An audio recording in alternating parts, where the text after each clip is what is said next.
So you just got your diesel addiction steering gearbox for your 0 to 10. When you open the box, you'll notice you have 3 golden washers. They go underneath the bolt head on the outside of the frame to prevent the bolt from bottoming out into the gearbox itself. These boxes come marked center already. You'll notice with the white alignment mark, that is center, already marked for you. If you opted for the Kryptonite Pitman arm,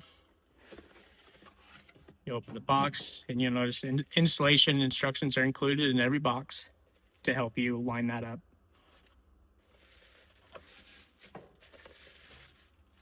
This Pitman arm is a uni-spline, not a 3-spline or a 4-spline. It is a 1 master spline, which works on both 3-spline and 4-spline boxes, this being a 3-spline box. When it's in its aligned state, your master spline is here on the left, and you want to go ahead and line that up so the Pitman arm is in a line with your steering shaft. And that'll allow you to properly align it with your center link and properly install it.